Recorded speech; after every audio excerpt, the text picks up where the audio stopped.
تەواوی کەمەران حاجی عومەر و تیمی باسی ڕۆشتان لێبێت. ئەم جارە بە دوواداچوون دەکەین لەسەر کەرتی گەشتیاری و فڕۆکەوانی لە نێو هەرێمی کوردستان و دەرەوەی هەرێمی کوردستان. دوای بڵاوبوونەوەی ڤایرۆسی کۆڕۆنا ژمارەیەکی زۆر لە کۆمپانیاکانی تایبەت بەم کەرتە دەڵێن زیانمان بەرکەوتووە. ئەرێ بەڕاست لە داهاتوودا کەرتی گەشتیاری چۆن مامەڵەی لەگەڵدا دەکرێت؟ فڕۆکەخانەی نێودەوڵەتی هەولێر کۆمپانیاکانی تایبەت بە فڕۆکەوانی و گەشتیاری چ پلانێکیان هەیە سەبارەت بە ڤایرۆسی کۆڕۆنا و دەستپێکردنەوەی جموجۆڵە گەشتیاری و ئابووریەکان.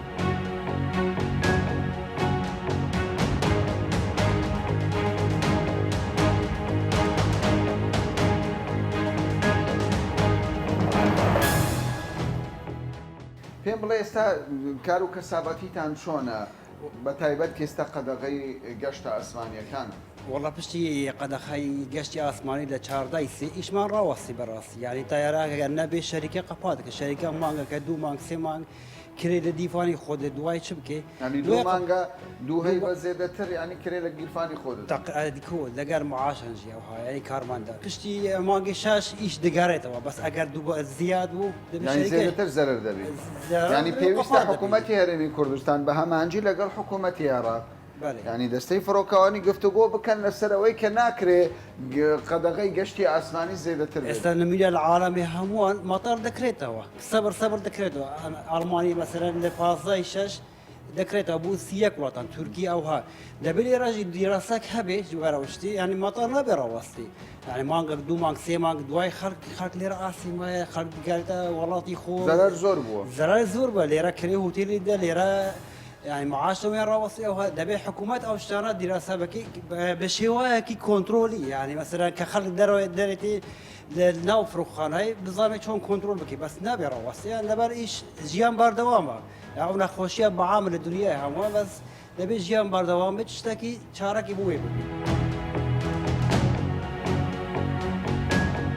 لە نێو هەرێمی کوردستاندا زیاتر لە 500 کۆمپانیای جۆربەجۆری گەشت و گوزار هەیە کە وەک باسی لێوە دەکرێت بە تایبەت دەستەی گەشت و گوزار لە هەرێمی کوردستان بە ملیۆنان دۆلار زیانی بەر هەرێمی کوردستان کەوتووە ینی کە لە ماوەی ڕابردوودا بەهۆی دروستبوونی ڤایرۆسی کۆڕۆنا و قەدەغەی هاتوچۆ.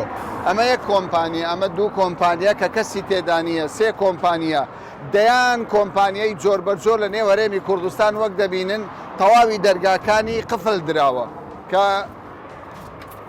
کە دەبیندرێ هەر هەمویان کرەیەکی زۆریان لەسەرە کارمەندێکی زۆر لە هەفتەی 2020ەوە پاش ئەوەی دەستەی فڕۆکەوانی عێراق بڕیاری دا گەشتە ئاسمانیەکان بە تەواوەتی لە عێراق قەدەغە بکرێ تەواوی ئەو کۆمپانیانە زەرەریان کردووە و دەرگاکانیان داخست.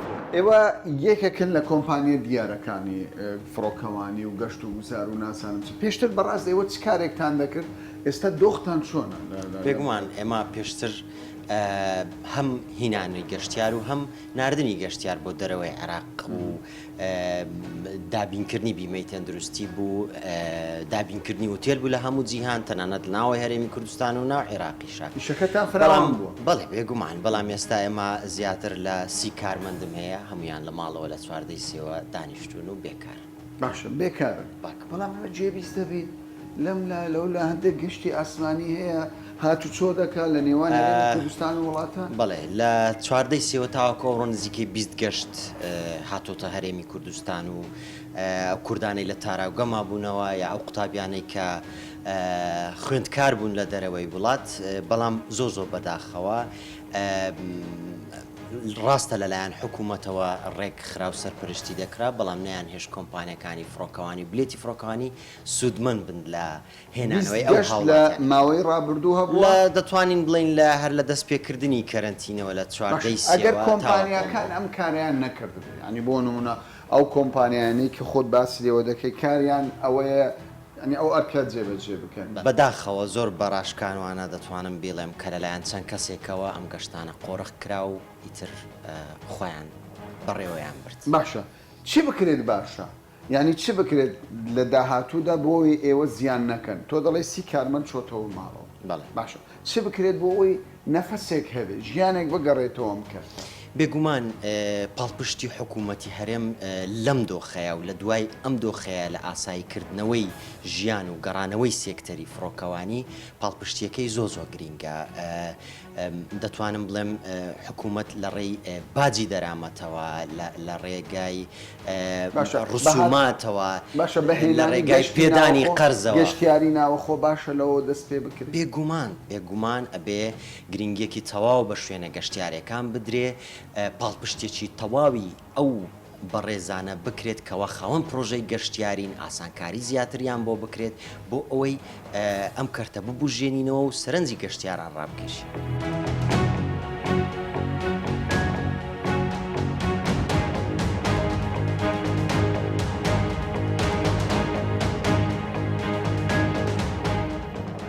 هاتووینەتە یەکێک لە سنتەری کۆمپانیاکانی تایبەت بە فڕۆکەوانی و گەشتیاری لە شاری هەولێر. ئەم کۆمپانیایە لقی لە بەغدا، لە سلێمانی، لە دهۆک، لە تورکیا، لە وڵاتان هەیە بە شێوەک لە شێوەکان کاری کەسابەتی لەسەر گەشتیارە، گەشتیاری ناوەخۆ، گەشتیاری بیانی. خاوەن کۆمپانیاکە کە تەواوی لقەکان وەکو پێشتر باسی لێوە کردووە دایخستووە. ئەمڕۆ هاتووە بەس لە بەرخاتری ئەم دیدارە هاتۆ بۆ چەند سەعاتێک کۆمپانیەکەی بکاتەوە و زانیاری خۆی کێشە و گرفتەکانی خۆی بە ئێمە بگەینە. کاک محەممەد سڵاوت لێبێ پێم بڵێ تەواوی لقەکانی خۆتان داخستووە؟ بەخێر بێن پێشەم بەڵێ تەواوی وەکو ئاماژەت پێکرد ئێستا مەسەرەنەوە دهۆک دوو لقی دهۆکمان هەیە، لە کەرکووکمان هەیە، بەغدایە و حتا چەند ئۆفیسێک لە ئیستانبول، لە هەندێک زەیدیکە، لە ئیمارات هەمووی ڕەبتە بەمە هەمووی داخراوە هەمووی داخرا. ئەی چارە نووسی کرێکارەکان یاخود کارمەندەکانتان چی؟ وڵاهی کاکەمەران چەکی زۆر جوانت کرد کە گوتت لەبەر خاتری ئنگۆ و دەین سەجاش دەین واتە ئەوە لێرە فەرمو تەمەشاکە هەموو ئەو ستافە لە ماڵی دانیشتینە، لە ماڵەوە دانیشتونە و نەبەسەوە ینی با بڵێن هەموو لقەکان. باشە تۆ ینی خاوەنی ئەو کۆمپانیایی حتمما لە هەر لقەیەک لە هەر شوێنە کرەیەکرد لەسرە، خەرجیەکرد لەسرە، مەسروفێکرد لەسرە. چۆنە؟ ئەوە مشکلی هەرە گەورەیە چکەمە حتا ئێستا نازانین با بڵێن صاحب مولکیان بینایەتە دەگەینە چ ئەوەک لەگەڵ ینی بەڕاستی حتا ئێستا تقریبا ئەمە نەهاتینە شەریکەی کە ئەوانیش بێن دانیشین لەوانەیە ئەو پەڕی مانگی سێ ئەگەر یارمەتی هەبێ ئەمە 4 و 5 هیچ قسەمان نەکردە خراپە. باشە بەس پێم بڵێ چ بکرێت باشە بۆ نمونە ئەندامانی لیژنەی باڵای ڕوبەڕووبوونەوەی کۆڕۆنا جێویستی قسەکانی ئێوەن ینی ئاگاداری گرفت و کێشەکانتانن چ بکرێت باشە ئەوان جێ لە ئێوە ڕادەگەن چ بکرێت؟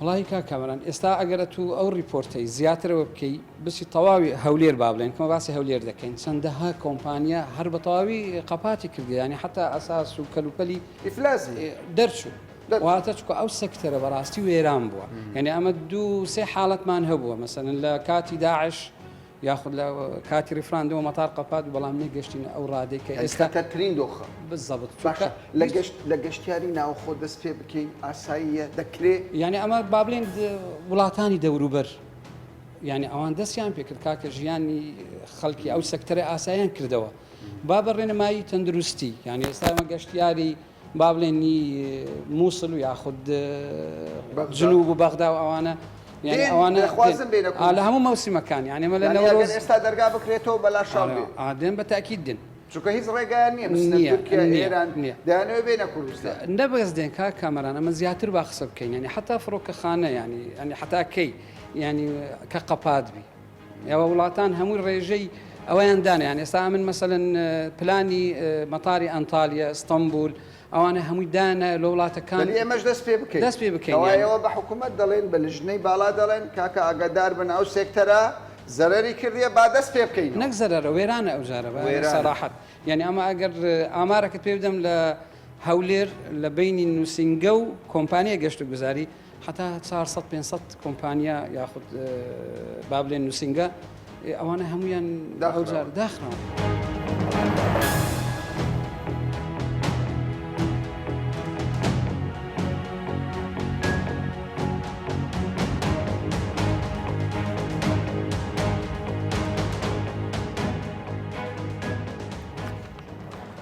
بەپێی ئامارێک کە یەکێتی کۆمپانیەکانی فڕۆکەوانی و گەشتیاری لە نێو هەرێمی کوردستان بڵاوی کردوتەوە بەشی زۆری کۆمپانیەکان لەگەڵ هاتنی ڤایرۆسی کۆرۆنا و قەدەغەی هاتوچۆ و گەشتە ئاسمانیەکان و گەشتەکانی ناوەخۆ ئەنی بە سەدان ملیۆن دۆلار زیان بە ئابووری هەرێمی کوردستان گەیشتووە چ لە فڕۆکەخانە چ لە کۆمپانیەکانی ئاسایی چ لە تەواوی ئەو داهاتانەی کە لە ڕێگای گەشتەکانەوە دێنە هەرێمی کوردستان.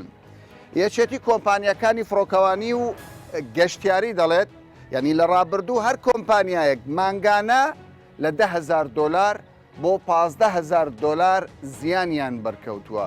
دەڵێن چارەسەرەکان لای حکوومەتی هەرێمی کوردستان و حکوومەتی عێراقا. بابزانین چەند ئەوانەی زیانیان بەرکەوت.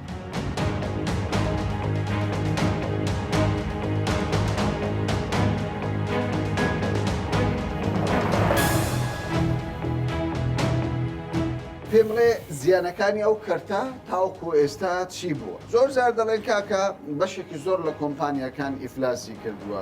پێویستە حکوومەتی هەرێم تەنانەت حکوومەتی عێراق پێداچوونەوەیەک بەو کەرتە بکات. وەزعەکە زۆر خەتەرە.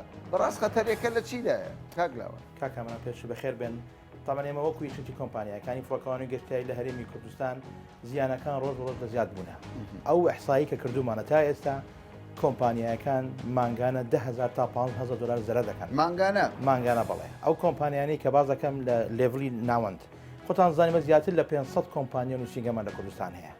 وەزعەکە زۆر بەرەو خراپتر دەڕوە. تا ئێستاش ئەو کۆمپانیانە کەس نەبووە لەسەری بەجواب بێ. ڕۆژانەیە ئێمە زەختێکی زۆرمان. چەندە بێکارنەوە؟ لە یەکی سێوە توانم بڵێم هەموو بێکارن و ڕۆژانە کۆمپانە دادەخرێ بەمانای ئیفلاس نەهاتووە بەڵام هیچ فەرقێکی نییە. لە ئەوەی زۆر نزیکدا کۆمپانیەکان دەتوانم بڵێم هەمیان خۆیان بە ئیفلاس پیشاندەن. باش ئێستا بەشێکی زۆر لەو نووسینگانەی کۆمپانیانەی کە تایبەت بە گەشتی ئاسمانی داخراون.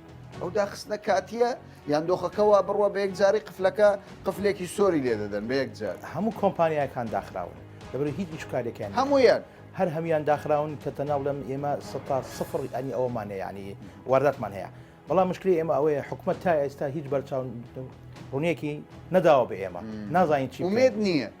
ئومێد نییە و نازانین چی بکەین بەڕاستی ئەنی بۆیە ئێمە باشە ڕای ئێوە وەردەگیرێ ئەو کاتێک کە لژنەی باڵای کۆرۆنا کۆ دەبێتەوە هیچ وتوێژێک لەگەڵ ئێوە و لەگەڵ نوێنەری کۆمپانیەکان دەکرێت ئەرێکاکە چی بکرێت چی نەکرێت تا ئێستا بەڕسمی کەس لە دوو ئێمەی نەناردووە ئێمە توانم بڵێن ئێمە نوێنەرایەتی و هەموو کۆمپانیا گەشتیاری و فڕۆکەوانی دەکەین لە هەرێمی کوردستان ئێمە باڵێن توان بڵێن لیژنەی باڵای کۆرۆنا لە هەرێمی کوردستان چۆن مەسەن با بڵێن ئەو نوێژخانانەی کە بواری ئاینی زەختێکی زۆریان لەسەر بوو کە چارەسەریان کردووە زۆر سێکتەرەکانی تر چارەسەریان کرد دەتوان ئەوها چارەسەرێکی بەزووتری چارەسەر هەیە بەڵێ من ئەڵێم ئێستاکە لەم دەرفەتی ئێستادا کە عێراق داخراوە بۆ هیچ وڵاتێک گەشتیار ناڕوە ئێمە بێ سوود لەم چارەسەرە بکەین کە گەشتیاری ناوەڕاست و خواروبێنین بۆ هەرێمی کوردستان بەڵام لەجێر چاودێری ڕێنمایەکانی تەندروستی باشە دەکرێت ئەمە بەکردار دەکرێت بۆ نمونە ئێستا تۆ لەگەڵ کەسێک قسە بکەی ئەندام بێ لە لیژنەی کۆرۆنا دەڵێ کاگلاوان باسی چی دەکەوە لە بەغدا ڕێژەی توژبوون بە کۆرۆنا زیادی کردو یان لە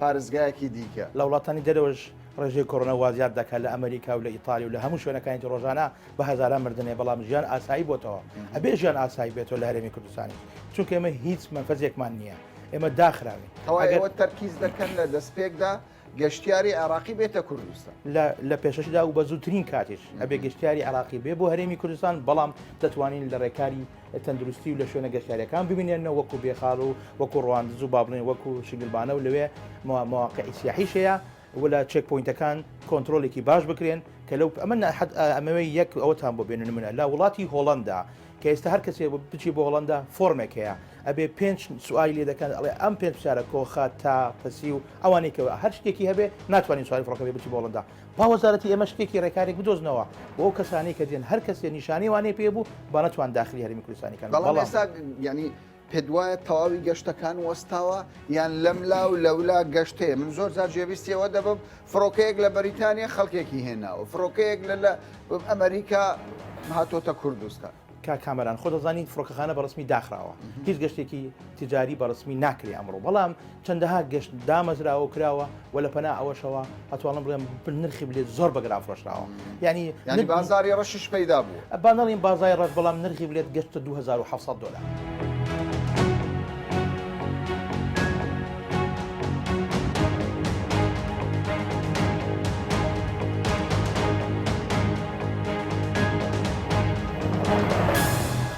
بەشێک لە قوتابیان و هاوڵاتیانی هەرێمی کوردستان لە وڵاتانی جیهان گیریان خواردووە و لە ماوەی قەدەغەکردنی هاتوچۆی گەشت لە نێوان وڵاتان و لە نێوەخۆی هەرێمی کوردستان کە بە پێی بڕیارێکی یەکێتی فڕۆکەوانی عێراقەوە دەرچووە بابزانی فڕۆکەخانەی نێوڵەتی هەولێر چەند زەرەری بەرکەوتووە. ئەمە لەگەڵ بەڕێوەبەری گشتی فڕۆکەخانەی نێودەوڵەتی هەولێر گفتوگۆ دەکەین بابزانین وەڵامەکانی چییە.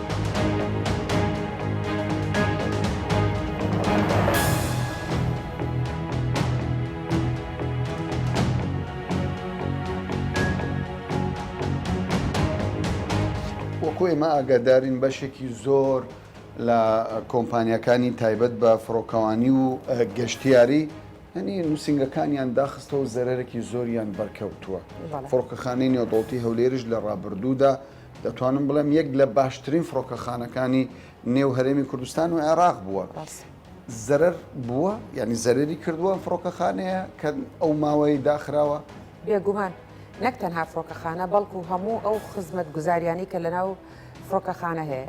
یعنی مەگەر سەیریکەین مەسەرەن با بڵین فیول هاندلەر ئەو کۆمپانیایی کە سوتەمەنی ئەیە بە فڕۆکە لە تەواتی زەرێکی زۆر گەورەی کردووە لە بەرێکە لە ئێستا جموجۆڵی تارە نیە لەبەرەوە ینی بڵین سوتەمەنی نافرۆشە خزمەت گوزاری زەمینی ئەوەی کە خزمەت گوزاری بڵین فڕۆکاکە وەکو کۆمپانیە دەناتا بە هەمان شێوە زەرێکی زۆر نەک بەسەر ناو کوردستانە بەڵکو لە هەموو دنیا لە جیهانە ئەو زەرانی پێکەوتووە. ئەمانە تەڵان کۆمپانیای زۆر گەورن بەڵام لە ئێستا کەستە وقوعی ئەم وەزعی ئێستای ناکرد هەمویان زەرری گەوریان کردو. ئەگەر بینە ناو تێرمیناڵ و وەکو فڕۆکەخانە بە هەمان شێوە کافتریا و مەطعەمەکانە هەچ خزمەت گوزاریکی تر کە هەبووە هەمووی زیانی پێکەوتەوە و هەروەها فڕۆکەخانە. سەبارەت بە هاتوچۆی بەشێک لە فڕۆکەکان بۆ نێو فڕۆکەخانەی نێودەوڵەتی هەولێر بەشێک لە قوتابیان بەشێک لەوانی کە گیریان خواردووە لە وڵاتانی دیکەی دنیا زۆر جار قسە دەکەن و باس دەوە دەکەن کە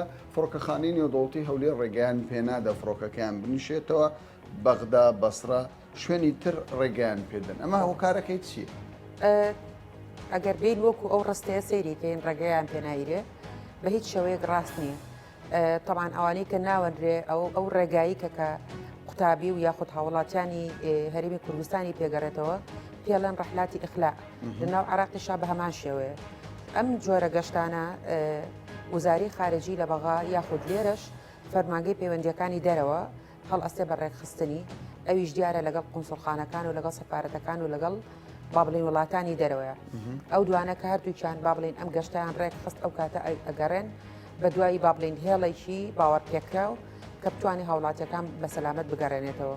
ئەوەی کە ڕێگە پێنەجاوە هەندێک کۆمپەنی لەم بینەیە لەم بارودۆخەیە طبعاً هەوڵی ئەوەی یاوەکەوە با بڵین استیغلالی خەڵکەکە بکە یاخود دۆخەکە قۆزێتەوە بۆ بەرژەوەندی تایبەتی خۆی ئەوانەی کە خەڵکێکە بۆی بێوە استیغلالی دۆخەکە بکە بۆ بەرژەوەندی قۆزێت. یەک دوو گەشت لەو پێش ڕێکلامی زۆر بۆکرا لە دەرەوە هەتا با بڵین سعرەکان نرخەکانیان هەمووی ئەلان کردبوو دو ئەوەی کە هاتن تکتەکانیان فرۆش بەبێ ئەوەی کە هیچ ڕەزامەندی هەرێمی کوردستان نە لە وەزارەتی گواستنەوە نە لە وەزارەتی ناوخۆ هیچ لایەنەکانەوە هەبوو بێ هەستا بوو بە ڕێکخستنی ئەو گەشتانە و تەبان تکتەکانی بە دوو ئەوەنە ئەوەی کە ئەلانی بۆ کردبوو ینی فرۆشتەوە دوای ئەوە فرۆشتنەوەی تکتەکان بەبێ ئەوەی کە تۆ ڕەزامەندی متەئەکید بکە گەشتەکە ئەکرێ یا ناکرێ بەبێ ڕەچاوکردنی ئەوەی کە کەوا زەمانێک بن بە خەڵکەکە ئەم جۆرە با بڵین ینی هەوڵانە درابوو لەبەر ئەوە وزارەتی گواستنەوە نووسراوێکی دەرکرد یاخود بڵین فەرمانێک کە بە هیچ شێوەیەک ڕێگە بە گەشتە بازرگانیەکان نایرێ. بەشێک لە کۆمپانیەکان دەڵێ ئێمە لە زەرەرداین یان تا ڕادەیەکی زۆر کرێکارەکانمان کارمەندەکانمان گەڕاندوتەوە ماڵەوە چاوەڕی ئەوە دەکەن یان چاویان لە فڕۆکەخانەی نێودەوڵەتی هەولێرە بە تایبەت کە لێرەوە گەشتیار دێتە نێو هەرێمی کوردستان زۆر زار دەڵێن ضرورە دەرگاکان بکرێتەوە ئەوان قسە بکەن لەگەڵ بەغدا بۆ ئەوی بە شێوەیەک لە شێوەکان هاوشەوەی وڵاتانی دنیا ینی دەرگا لە بەردەم گەشتیاری ناوەخۆی هەرچی نەبێت گەشتیاری ناوەخۆی بکەنەوە جموجۆڵێکی ئابووری دروست بێت. خۆی کردنەوەی با بڵین گەشتەکان یاخود دەرگای فڕۆکەخانەکان خۆی بۆ خۆی یعنی کفایەت نییە. ئێمە بێ لێرە بزانین چەند هێڵی ئاسمانی ئامادەیە کە گەشتەکانی دەست پێ بکاتەوە. دوای ئەوە ئەگەر فڕۆکەخانەکان بیانەوێت دەرگاکانیان بکەنەوە پێویستە ئامادەکاریەکی زۆر باش بکەن پێشوەخت پێشوی کە گەشتەکان دەست پێ بکاتەوە لەبەرێکە هێڵەکان بێگومان یعنی مەرجی خۆیان لەبێ بە پێی بارودۆخەکە بۆ نمونە من زۆر دڵنیام کەەوە هەموو هێڵە ئاسمانیەکان داوای ئەوەکەن کەەوە جانتاکان یعنی وەکو نمونەیەک کەەوە هەمووی تەقیم کرێ بارودۆخی ناو چێرمناڵ ئەبێ بە شێوازێک یعنی تەرتیب کرێ باشە پێشبینی ئەوە دەکەن لە ماوەی نزیکی داهاتوو گەشتەکان دەست پێ بکاتەوە ئەزانین چۆن بارودۆخەکە لەبەری کە کەسمان نازانین ینی باشترە بێ یا خراپترە بێ تۆزە زەحمەتە ینی وەڵامانی ئەو پرسیارە بەغا ئێمە نازانین هەتاکو سیوێت ئێستا ڕاگیرەوە بەڵام ئایا دوای ئەوە درێژیەکاتەوە ینی بەپێ ئەوەی کەی بینم ژمارەی توشبوان لە بەغا هەر بەرەو زیادبوونە ڕوە لەبەرەوە ینی زۆر هیوای ئەوەم نییەکەوە بکرێتەوە لە بە هەمان شێوە ینی لە کوردستان ڕێنمایی تازەکە دەرچووە ینی ئەڵێ کە هەردوو فڕۆکەخانەکە بە بڵین ڕووی گەشتیارانە لە ئێستادا بەداخراوی ئەمێنێتەوە مانە ئەوەیە بارودۆخەکە بڕیاری ئایاکەوە ئەکرێتەوە یاخود ناکرێتەوە.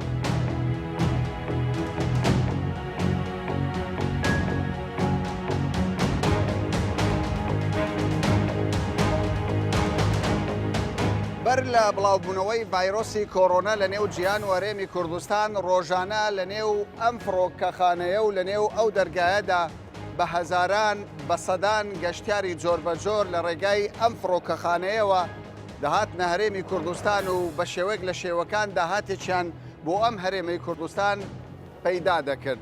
بەڵام دوای ڤایرۆسی کۆڕۆنا وەک دەبیندرێ جموجۆڵە کانی تایبەت بە گەشتیاری و ئابووری تا ڕادەیەک وەستاوە زۆربەی زۆری کۆمپانیاکانی فڕۆکەوانی و گەشتاری چاویان لەوەیە. حکوومەتی عێراق حکوومەتی هەرێمی کوردستان یەکێتی فڕۆکەوانی عێراق بڕیارێک دەربکەن بە شێوەیەک لە شێوەکان گەشتیاری ناوخۆ تەنانەت گەشتیاری بیانیش بێنە هەرێمی کوردستان و جموجۆڵە ئابوووریەکان جارێکی دیکە دەست پێ بکاتەوە تا باسێکی دیکە و بابەتێکی دیکە بەخواتان دەست.